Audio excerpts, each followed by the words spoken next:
नमस्कार दोस्तों, मैं राजीव आप सभी का स्वागत करता हूं आपके यूट्यूब चैनल जीके महाकुंभ में। दोस्तों, लाइब्रेरी साइंस ऑब्जेक्टिव क्वेश्चन की सीरीज हमारी कंटिन्यू चल रही है। अभी तक हमने 1705 क्वेश्चन को पूरी डिटेल के साथ देख रखा है। अगर उसे आपने नहीं देखा है तो चैनल के प्लेलिस्ट में जाके आरपीएससी लाइब्रेरियन के नाम से मैंने इसका प्लेलिस्ट बना दिया है, वहां से आप इसे जाके देख सकते हैं। साथ ही साथ लाइब्रेरियन वन लाइनर क्वेश्चन भी अपलोड है चैनल पे, 4000 क्वेश्चन हैं, वो उसे भी आप देख सकते हैं। और आज जो है 2000 के करीब में राजस्थान जीके के 50-50 प्रश्न करके अपलोड किए जा चुके हैं, उसे भी आप देख सकते हैं अगर राजस्थान की तैयारी कर रहे हैं तो चलिए देखते हैं आज के 30 मिनट की सीरीज में जो भी इम्पोर्टेंट क्वेश्चन हैं इनको। तो स्टार्ट करने से पहले दोस्तों, अगर पसंद आए तो चैनल को लाइक सब्सक्राइब जरूर कीजिएगा, दोस्तों के साथ शेयर कीजिएगा। चलिए स्टार्ट करते हैं। कोलन वर्गीकरण जो छठारी एडिशन है के अनुसार वर्गीकृत निम्नलिखित प्रलेखों का जो है सही विन्यास क्रम क्या होगा, यानी कि सही में सीक्वेंस से जो है इसे लगाना है तो क्या होना चाहिए, बताइए। इसको देखिए आप, उसके बाद बताइए। तो सबसे पहले दोस्तों ऑप्शन डी होगा, उसके बाद ऑप्शन ए होगा, फिर सी होगा, फिर बी होगा। तो इसका राइट आंसर ऑप्शन डी में है। इसका राइट आंसर ऑप्शन डी है। वीडियो को रोकिएगा, समझिएगा, फिर आगे बढ़िएगा। अगला प्रश्न हमारा कह रहा है कि यूडीसी योजना संक्षिप्त अंग्रेजी तृतीय संस्करण के अनुसार सहायक तालिका में प्रतीक बराबर इंगित करता है, किसको इंगित करता है? तो कॉमन एक्सिलरी ऑफ लैंग्वेज को करता है, ऑप्शन ए को। आगे चलते हैं, यहाँ पे मैंने जो है नोट्स कर दिए हैं कि क्यों करता है, क्या क्या होता है, इसे आप एक बार देख लीजिएगा। अगला प्रश्न हमारा है, उन व्यक्तियों की पहचान कीजिए जो यूडीसी के विकास से संबंध नहीं है, जिनका यूडीसी से विकास में किसी प्रकार का कोई संबंध नहीं है। तो इसमें एस आर रंगनाथन दिया हुआ है, तो इनका तो कोई लेना देना नहीं है ना। और पॉल आर्टलेट दिया हुआ है, इनका लेना देना है। एच ई बिल्स का भी कोई लेना देना नहीं है, और हेनरी ला फॉन्टेन का लेना देना है। तो पॉल आर्टलेट और हेनरी ला फॉन्टेन के द्वारा जो है इसका विकास किया गया था यूडीसी का।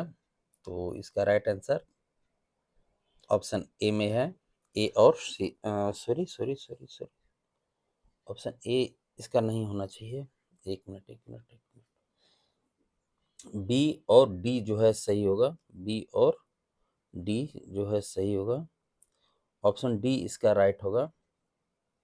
बी और डी, बी और डी यहाँ पे जो है ये रॉन्ग है, संबंध नहीं है। अच्छा ठीक ठीक ठीक, सॉरी सॉरी सॉरी, संबंध है, मैं बोल दिया। ए और सी का संबंध नहीं है, ठीक है। ऑप्शन ए ही राइट है, इनका संबंध है, सॉरी नहीं है। इसीलिए मैं बार बार कहता हूँ कि नहीं और है में मैं भी बहुत कंफ्यूज हो जाता हूँ। आगे देखते हैं अगले प्रश्न को। डीडीसी में कोई एक क्रम जिसका स्वयं में कोई अर्थ नहीं है किंतु उसे विषय शीर्षक के उदाहरण के लिए प्रयोग किया जाता है को कहा जाता है? क्या कहा जाता है? डीडीसी में कोई एक क्रमांक जिसका स्वयं में कोई अर्थ नहीं है किंतु उसे विशेष शीर्षक के उदाहरण के लिए प्रयोग किया जाता है को कहा जाता है, तो उसे हुक क्रमांक कहा जाता है। ठीक है, आगे देखते हैं। अगला प्रश्न हमारा कह रहा है कि द्विबिंदु वर्गीकरण पद्धति के अनुसार एक किताब के निम्न परिसूत्र में सी क्या प्रदर्शित करता है? सी जो है क्या प्रदर्शित करता है? तो शायद नीचे हमने दे भी दिया है। तो इसमें जो है प्रति संख्या या कॉपी नंबर प्रदर्शित करता है। यहाँ पे परिसूत्र में नोट्स कर दिया है, आप इसे पूरी तरीके से देख लीजिएगा एक बार। आगे देखते हैं, अगला प्रश्न हमारा कह रहा है कि द्विबिंदु वर्गीकरण पद्धति का प्रथम संस्करण कब प्रकाशित किया गया? बहुत ही आसान क्वेश्चन, 1933 में। आगे देखते हैं, अगला प्रश्न है, वर्गीकृत सूची संहिता के अनुसार military of education government of Delhi को किस रूप में लिखा जाएगा? किस रूप में लिखा जाएगा? तो Delhi education ministry of, option D लिखा जाएगा। आगे देखते हैं, अगला प्रश्न हमारा कह रहा है, AACR सेकेंड सबसे पहले किस वर्ष में प्रकाशित हुआ था? AACR की बात हो रही है, तो 1978 में हुआ था, ऑप्शन बी। इसका पूरा नाम है Anglo American cataloguing rules second का प्रकाशन जो है दिसंबर 1978 में मिचेल गोरन और पॉल डब्ल्यू विकलर के द्वारा जो है प्रकाशित किया गया था इसे।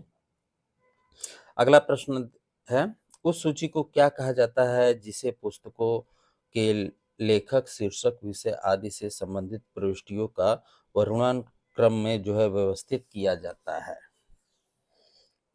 क्या कहा जाता है? तो देखिए, इसे बहुत ही इंपॉर्टेंट क्वेश्चन है। तो इसे डिक्शनरी कैटलॉग के नाम से जाना जाता है, शब्दकोश कोशीय सूची के नाम से जाना जाता है। अगला प्रश्न देखते हैं, अगला प्रश्न हमारा कह रहा है कि किस कोड के अनुसार लेखक की जन्म तिथि को गोल ब्रैकेट द्वारा संलग्न किया जाता है? गोल ब्रैकेट के द्वारा जो है जन्म तिथि को संलग्न किया जाता है। तो इसे जो है क्लासिफाइड कैटलॉग कोड में जो है लेखक की जन्म तिथि को गोल ब्रैकेट द्वारा जो है संलग्न किया जाता है, ऑप्शन बी। आगे देखते हैं, अगला प्रश्न हमारा कह रहा है कि AACR सेकेंड के अनुसार पुस्तक के आकार को भौतिक विवरण क्षेत्र में निम्नलिखित में से किस चिन्ह द्वारा प्रदर्शित किया जाता है? बताइए। तो इसे जो है सेमी कॉलन के द्वारा जो है प्रदर्शित किया जाता है। सेमी कॉलन का चिन्ह क्या होगा? ये एक ऊपर बिंदी रहेगी और इस तरीके से किया जाता है, इसे सेमी कॉलन कहा जाता है। आगे देखते हैं, अगला प्रश्न हमारा कह रहा है, वह प्रणाली जिसमें मुख्य प्रविष्टि और अतिरिक्त प्रविष्टियां दस्तावेजों के बारे में सामान्य जानकारी ले जाती हैं को डैश प्रणाली के रूप में जाना जाता है? प्रश्न को आराम से रोकिए, समझिए, उसके बाद फिर आगे बढ़िएगा। तो इसे एकक पत्रक के नाम से जाना जाता है, यूनिट कार्ड, ऑप्शन बी। आगे है, कैटलॉग कार्ड का प्रमाणिक आकार है? बहुत ही इंपॉर्टेंट क्वेश्चन है ये तो न जाने कितने एग्जामों में जो है, ये मान के चलिए कि हर एग्जाम में ये क्वेश्चन आना ही आना है। 80% एग्जामों में ये क्वेश्चंस आते हैं। The standard size of catalogue cards her exam में पूछा जाता है। तो इसका राइट आंसर ऑप्शन ए। आगे देखते हैं, अगला प्रश्न हमारा कह रहा है कि श्रृंखला पद्धति के योजक चिन्ह डैश को प्रदर्शित करते हैं? श्रृंखला पद्धति के योजक चिन्ह डैश को प्रदर्शित करते हैं, ऑप्शन सी, मिथ्या कड़ी। डॉक्टर रंगनाथन की मानना है कि प्रत्येक पुस्तक का वर्गांक विभिन्न कड़ियों के बद्ध श्रृंखला तथा वर्गांक विशेष शब्द प्रविष्टि के निर्माण के लिए प्रत्येक कड़ी को जो है विश्लेषित किया जाता है। इसके अनुसार कड़ियां मुख्यतः 3 प्रकार की होती हैं, मिथ्या कड़ी, अवांछित कड़ी, वांछित कड़ी, ये होती हैं। तो इसे शायद मैंने पहले ही बता ही दिया होगा, क्योंकि इसके बारे में क्वेश्चंस जो है पहले आया हुआ है, तो मैंने पहले। आगे देखते हैं, अगला प्रश्न हमारा है कि साधारणतया पुस्तकालय सूची है? पुस्तकालय सूची क्या है? तो इसका राइट आंसर ऑप्शन सी, एक पुस्तकालय की पुस्तकों की सूची पुस्तकालय सूची है। ठीक है, एक लाइब्रेरी कैटलॉग पुस्तकालयों के एक पुस्तकालय समूहों में पाए जाने वाले सभी ग्रंथ सूची वस्तुओं का एक रजिस्टर होता है। साधारणतः जो है पुस्तकालय सूची एक पुस्तकालय की पुस्तकों की सूची को कहा जाता है। आगे देखते हैं। अगला प्रश्न हमारा कह रहा है कि सर्ववर्णवर्ण सूची यानी कि शब्दकोश सूची में सम्मिलित है। डिक्शनरी कैटलॉग कंसिस्ट ऑफ क्या है?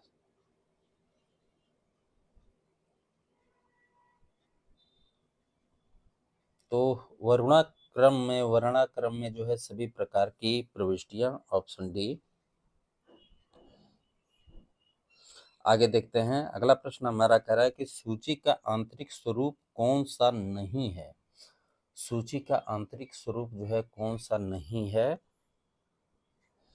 ऑप्शन बी, सूची का पुस्तक स्वरूप ये नहीं है।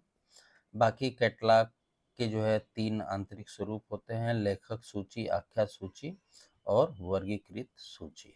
आगे देखते हैं। अगला प्रश्न हमारा कह रहा है कि जीएमडी को एएसीआर सेकंड में निरूपित करता है। जीएमडी का पूरा नाम जो है आप कमेंट करके मुझे जरूर बताइएगा, क्योंकि ये मैंने बताया हुआ है और यहीं पे है। चलिए बता ही दे रहे हैं। General material designation, option B. अगला प्रश्न है ओपेक का पूर्ण रूप क्या होगा? ओपेक का पूर्ण रूप क्या है या ओपेक का पूरा नाम क्या है? Online public access catalogue, option A. अगला प्रश्न है पुस्तक प्रसूची के लिए ऑनलाइन टूल की पहचान करिए। ऑनलाइन टूल की जो है इसमें पहचान करना है। तो लाइब्रेरी थिंग्स भी होगा, अ गुड रीडर्स ये दोनों जो है होंगे। स्कूप और रेडिट ये नहीं है। ऑनलाइन टूल जो है goods reader, library things, self फारी जो है ये सभी हैं, ये नहीं है। तो इसमें कुट एक बार आप देख लीजिए, ऑप्शन ए में ही है, ए और बी। अगला प्रश्न है एएसीआर सेकंड के अनुसार निम्नलिखित पुस्तक के लिए पुस्तक प्रविष्टि हेतु अभिगम बिंदु के लिए किस पर विचार किया जाएगा? किस पर जो है विचार किया जाएगा?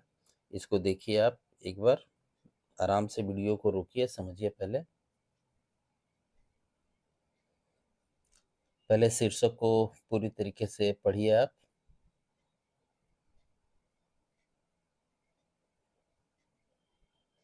ये कह रहा है कि एएसीआर सेकंड के अनुसार निम्नलिखित पुस्तक के लिए मुख्य प्रविष्टि हेतु अभिगम बिंदु के लिए किस पर विचार किया जाएगा? तो ऑप्शन इसका बी होगा, एल्सवर्थ एल्फ ई पर जो है विचार किया जाएगा शीर्षक के लिए। अगला प्रश्न है श्रृंखलित अनुक्रमणी विधि में ऐसा लिंक जो किसी विषय को निश्चित नाम में प्रदर्शित नहीं करता किंतु संबंध को इंगित करने वाले संयोजन, संकेत अथवा अंक को निरूपित करता है, उसे कहा जाता है? उसे क्या कहा जाता है? तो उसे फेल्स लिंक के नाम से जाना जाता है, ऑप्शन ए। अगला प्रश्न लाइब्रेरी थिंग क्या है? लाइब्रेरी थिंग क्या है? तो अभी ऊपर वाला क्वेश्चन जो था, इसके ऊपर वाला मतलब तीसरा क्वेश्चन, वहां पे मैंने लाइब्रेरी थिंग्स आपको बताया था। वहां पे 3 क्वेश्चंस जो है पूछे गए थे ना, 3 क्वेश्चन जो है पूछे गए थे कि ऑनलाइन टूल्स कौन सा था, तो मैंने वहाँ पे कहा था कि गुड्स रीड्स है और लाइब्रेरी थिंग्स है और सेल्फ फारी है, ये हैं। तो इसका राइट आंसर ऑनलाइन सूचीकरण सेवा, ठीक है, ऑप्शन डी।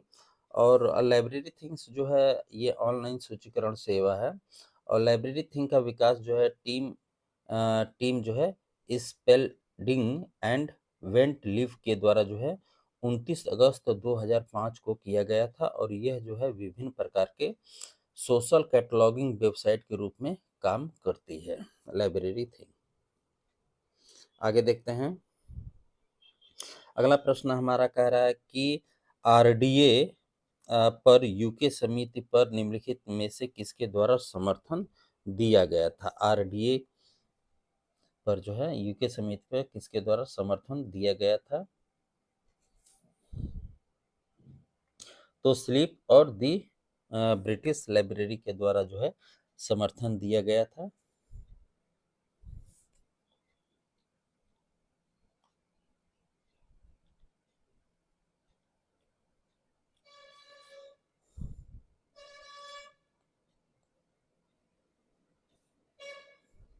Option D. यहाँ पे दो दो आंसर इसके जो है राइट है, टाइपिंग मिस्टेक हुई होगी कहीं पे, यहाँ पे दो दो मिस्टेक है, लेकिन इसका राइट आंसर डी है। शायद यहाँ पे 3 होना चाहिए, टाइपिंग नहीं हो पाई होगी, क्योंकि आरडीए जो है यूके कोर पर जो है यूके समिति पर जो है सिलिप का पूरा नाम है chartered institute of library and information professional. और ये अप्रैल 2002 में अस्तित्व में आया और द ब्रिटिश लाइब्रेरी के द्वारा इसे समर्थन दिया गया था, ठीक है। आगे देखते हैं। अगला प्रश्न हमारा कह रहा है कि एएसीआर के विभिन्न संस्करणों के प्रकाशन वर्ष की पहचान करिए। प्रकाशन वर्ष की पहचान करना है, तो आपको जो है सीक्वेंस सीधा सा याद कर लेना है। 1967,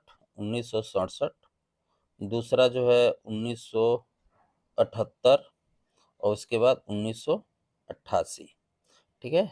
एक साल सीधा सा 10-10 साल जो है करिए, इसमें जो है 11 साल कर दिया है, बस इतना ही। मैं तो सीक्वेंस से ही इसे याद किया था। 1967 में Anglo American cataloguing rules first आया, 78 में जो है सेकंड आया और जो है 88 में रिवाइज्ड एडिशन जो है सेकंड का आया था। और फर्स्ट जो है 1967 में आया था, इसे प्रकाशित जो है सी सुरेन स्पेल्डिंग के द्वारा संपादित किया गया था। आगे देखते हैं।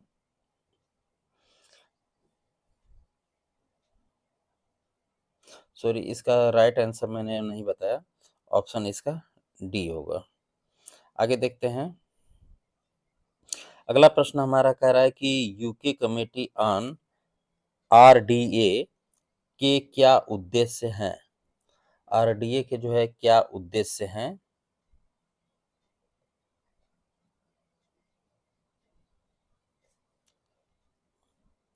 तो आरडीए के विकास कार्यक्रम रख रखाव एवं नियंत्रण में जो है योगदान देता है। और तीसरा भी होगा यह सुनिश्चित करना कि आरडीए यूरोपीय क्षेत्र के प्रतिनिधियों को यूके समुदाय के बारे में आरडीए से संबंधित नियंत्रण, विकास एवं रखरखाव के सभी पक्षों के संबंध में जानकारी दी जाए और यूके में आरडीए के क्रियान्वयन और विकास का समर्थन करना। पहला जो है नहीं होगा, तो 2, 3 और 4 जिसमें है वही राइट आंसर होगा, ऑप्शन बी में है। अगला प्रश्न देखते हैं। अगला प्रश्न हमारा कह रहा है कि Anglo American cataloguing rules second का प्रकाशन किस वर्ष में किया गया। किस वर्ष में किया गया, तो 1978 में बताया है कि सेकंड आया और 67 में फर्स्ट, 88 में जो है रिवाइज्ड एडिशन आया। आगे देखते हैं। सूची जिनमें कुछ प्रविष्टियां संख्या में एवं कुछ प्रविष्टियां शब्द में हो ऐसी सूची को एस आर रंगनाथन के ट्रिपल सी कोड के अनुसार क्या कहा जाता है? क्या कहा जाता है? तो इसे वर्गीकृत सूची जो है कहा जाता है, क्लासिफाइड कैटलॉग के नाम से जो है जाना जाता है। और क्लासिफाइड कैटलॉग के जो है दो पार्ट्स में होता है, एक होता है क्लासिफाइड पार्ट्स और एक होता है अल्फाबेटिकल पार्ट्स। आगे देखते हैं। सॉरी। ओपेक का पूर्ण नाम है, ओपेक जो है किसका पूरा नाम है? तो ऑनलाइन पब्लिक एक्सेस कैटलॉग है, ऑप्शन डी। अगला प्रश्न हमारा है, AACR सेकंड में एक व्यावसायिक प्रकाशक द्वारा प्रकाशित क्रमिक प्रकाशन के लिए मुख्य प्रविष्टि निम्न होगी, क्या होगी? तो नियमित निकाय, ऑप्शन ए। अगला प्रश्न है, किसी पुस्तक के बारे में मुख्य सूचनाएं आप किस प्रविष्टि से प्राप्त करेंगे? किसी पुस्तक के बारे में मुख्य सूचनाएं आप किस प्रविष्टि से जो है प्राप्त करेंगे? तो मेन एंट्री से और कहाँ से? Option B. आगे है, Sears list of subject heading में प्रयुक्त बीटी प्रतीक जो है क्या दर्शाता है? बीटी जो है क्या दर्शाता है? तो ये जो है बॉटम बॉर्डर टर्म जो है प्रदर्शित करता है।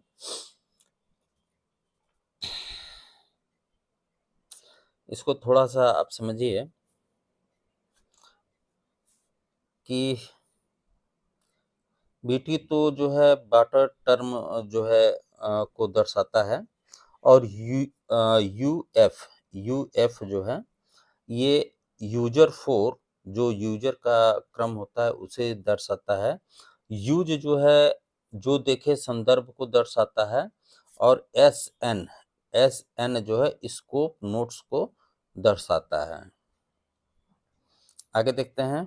अगला प्रश्न हमारा कह रहा है कि पुस्तकों की प्रविष्टियों हेतु सूची कार्ड का मानक आकार क्या होगा? मानक आकार क्या होगा? तो 12.5 सेंटीमीटर से 7.5 होता है, 12.5 गुणे 7.5 इंच जो है सेंटीमीटर होता है, सॉरी इंच मैंने बोल दिया। इंच में जो है अगर लेंगे तो 5 गुणे 3 में आ जाएगा।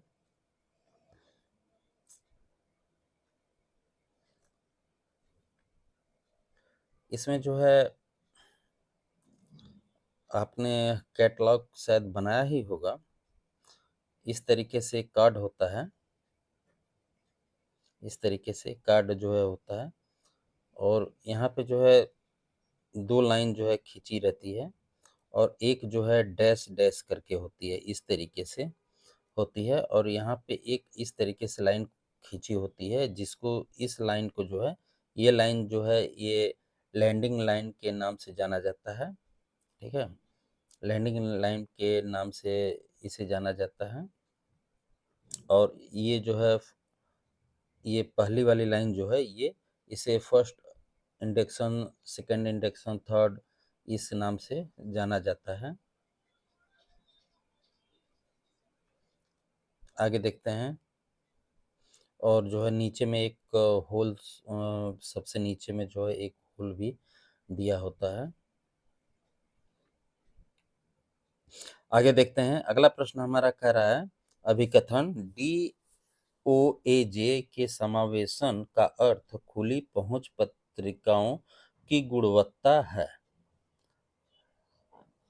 तर्क दिया जा रहा है कि DOAJ एक ऑनलाइन निर्देशिका है जो सूचकांक तैयार करता है और मुक्त पहुंच तथा समकक्ष द्वारा देखी गई पत्रिकाओं तक पहुंच प्रदान करता है। इसके अलावा DOAJ ने सूचीबद्ध करने के मानदंड को और सख्त बनाया है। तो ये जो है दोनों स्टेटमेंट्स जो है राइट हैं, तो इसका राइट आंसर ऑप्शन ए होगा। अगला प्रश्न है, निम्नलिखित में से आख्या और उत्तरदायित्व क्षेत्र के कथन के क्रम की पहचान करें। इसमें जो है क्रम की पहचान करना है। तो समुचित आख्या फर्स्ट पे रखिए, फिर जो है साधारण सार्थक अभिनाम को जो है सेकंड पे रखिए, यानी कि GMD की बात हो रही है। फिर जो है समानांतर आख्या को रखिए, फिर उत्तरदायित्व का कथन। तो इसमें इसका राइट आंसर ऑप्शन ए में ही होगा, ACBD। आगे देखते हैं।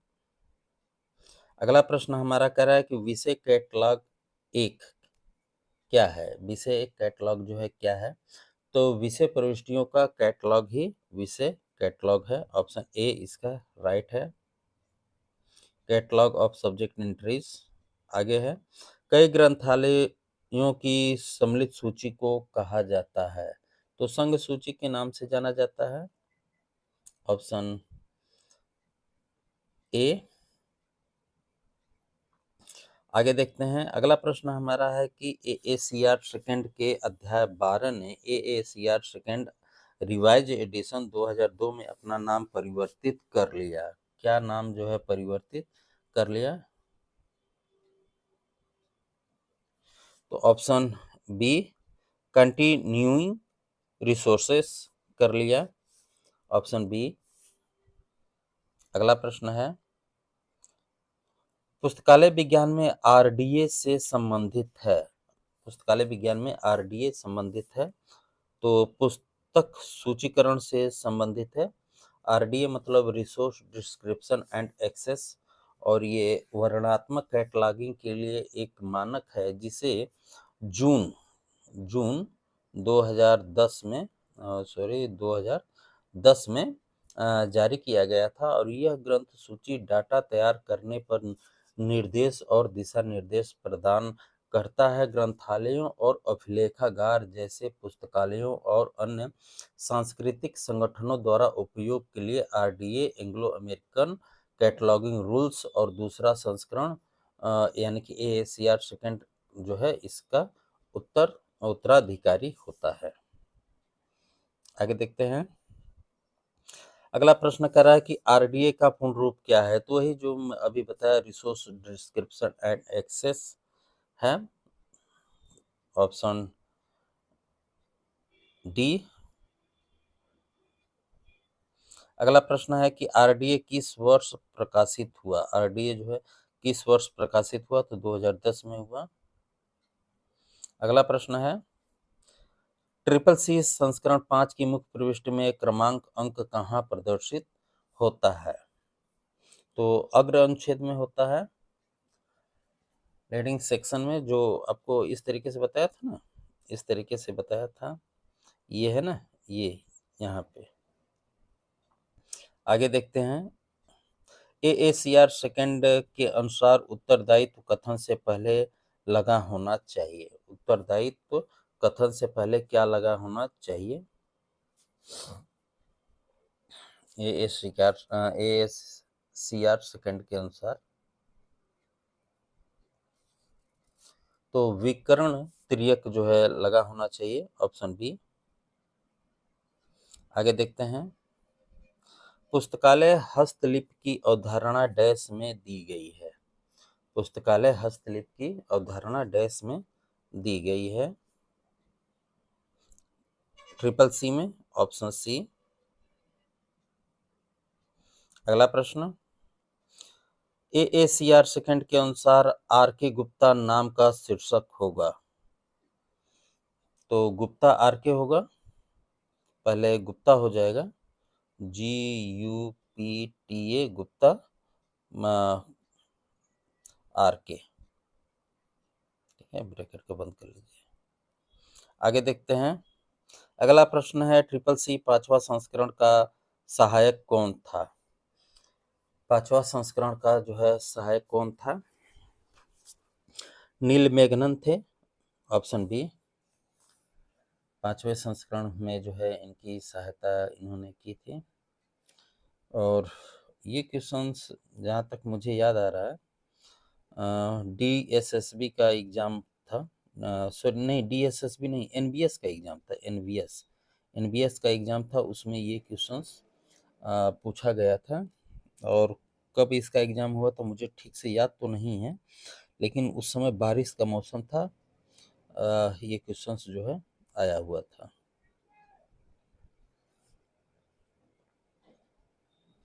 आगे देखते हैं। अगला प्रश्न है, और यही क्वेश्चंस जो था ये 2019 तरह थर्ड ग्रेड में भी, राजस्थान के थर्ड ग्रेड में भी दिसंबर में जो एग्ज़ाम हुआ था उसमें भी ये क्वेश्चन पूछा गया था।